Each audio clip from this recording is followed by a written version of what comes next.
This AP The Plug here with the Ticket Plug. Look, I have the easiest way online that you can flip your bread.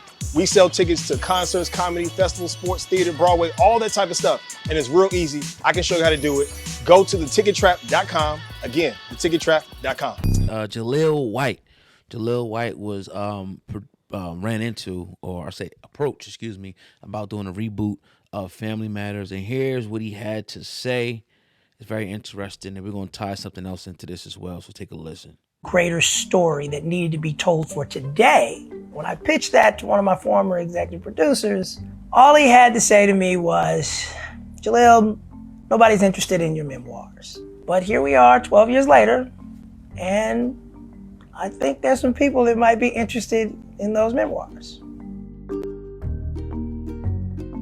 Somewhere around 2013, 2014, I was approached by one of our former producers that Netflix had interest in doing a reboot of Family Matters on the heels of Fuller House having done so well. And that didn't make any sense to me. I didn't feel that it was right for us to have to copy what Full House had done to fit inside someone's business model to capture the magic that made our show make sense. What I imagine for any reboot effort would be inspired by what really happened. How Family Matters came to pass is actually a greater story than what was made up inside the show. Going on to a show that was never intended for me to be the star of, making it last for 9 years, growing up on a studio lot and in public school at the same time, that to me was the... So it looks like he wrote a little book, a memoir, now 12 years later. I want to get your thoughts on it though, man. Do you feel like there's another angle to this? Or do you feel like Jaleel's on to something? All right, so the first half of what he said, him not really wanting to do a reboot because of the success of Full House and Fuller House and not want to take away from the magic, I understand that completely because I feel like some of these reboots that they do kind of does take away from the magic that we had when we were younger watching the shows. It takes away from it, kind of makes it corny. So I get that. Right. But then on the flip side, he's saying what he thinks will be better is basically a documentary on him. It's like, dog, like, nah, like... But you asked me if I think it's something deeper, and I do, because when we think about Urkel and the success of Jaleel White when he played Urkel, he was a young kid. He was at the tip-top of stardom, but there were things behind the scenes that happened that really kind of traumatized dude. He was traumatized, and I want to play a video after we get your thoughts on what you think about it, but traumatized, and a lot of things happened to where he probably feels like now he's old. Yeah, you damn right this needs to be about me, because y'all don't know what I went through to make that show what it is. Even though I don't agree with that, if that's where he's going, I could get that. But don't nobody want to see a memoir on Urkel as opposed to a reboot. Now, if you just come out and you did a documentary and talked about some of them dark things, you got our attention. But just to have a memoir on Urkel and how it came about, I give a shit about that. Yeah, and that's what I was saying. And when I was listening to him, I was kind of thinking to myself, damn, he kind of got like a little arrogant here a little bit, But then again, I mean, maybe he has the right to, because, he turned that show into an iconic show, a staple that was in a lot of families' home, including our home, for a long, long time. But I do think maybe he's being a little bit selfish in this, trying to make it more about himself. But, I'm interested in hearing this other angle and going a little bit deeper. When I did Myrtle Urkel for the first time, everybody on set that week was just amazed. I did run into an issue. Joe Marie and Reggie at that time were very sensitive to putting black men in dresses. And they heaped that on me. And they let me know that I was not doing our race a service by putting on that yellow dress. But everybody has a default.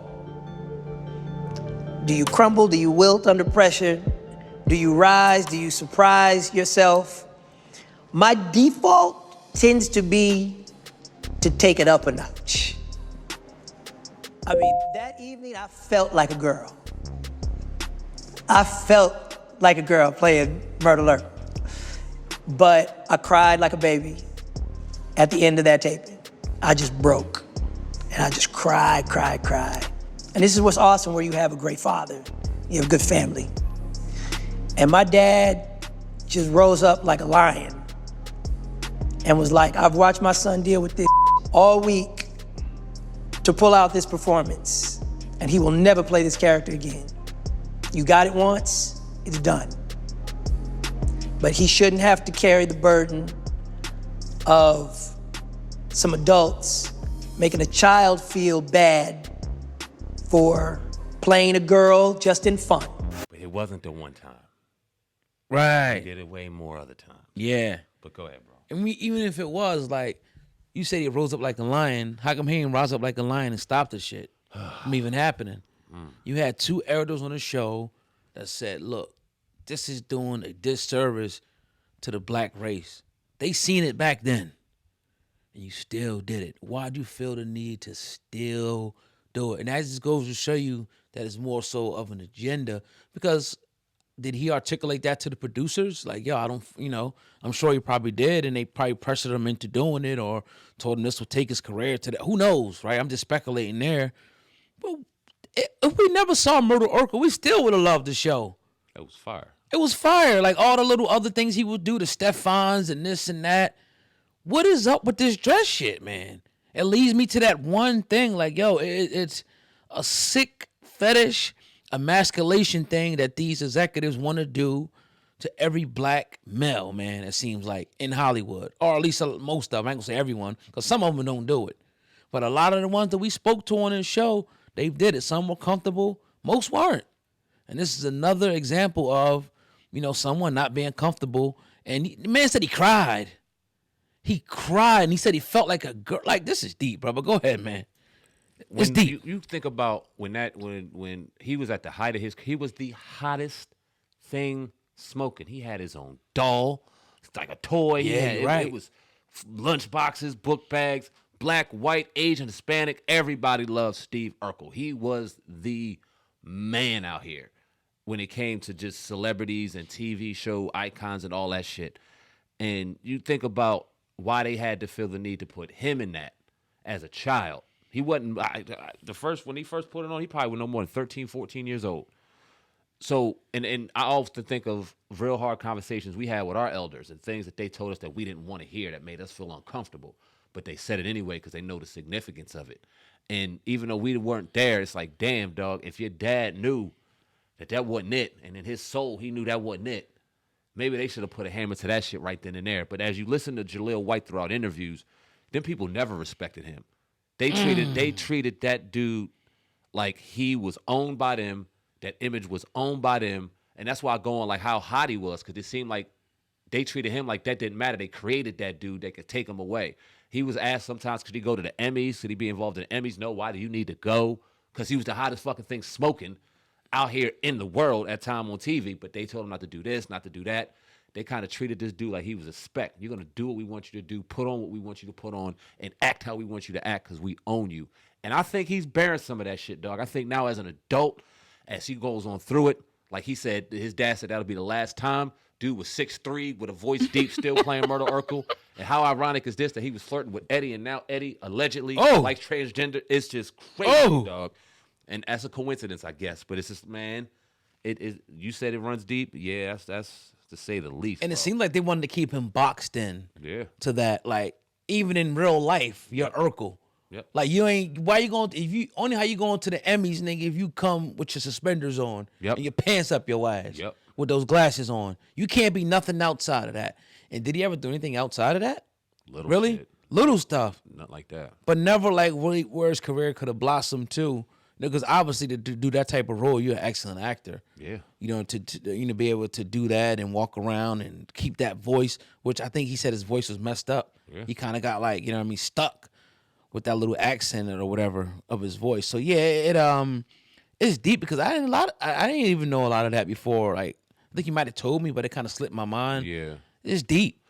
Yeah, go ahead. My bad. But when you act, right, and this is why I told people that represent me certain roles I'm not doing. It's just I'm a 41-year-old man. Certain roles I'm not digging into. Y'all can kind of go ahead and know which roles those are. I'm not doing it. Because when you get into the mind, like you have to literally get into the mind of that person that you're playing in order for it to look realistic. So when he said he had to turn himself into a girl, there was a process that he had to do to feminize himself to get to that point. And it's not an easy thing to do. It's not.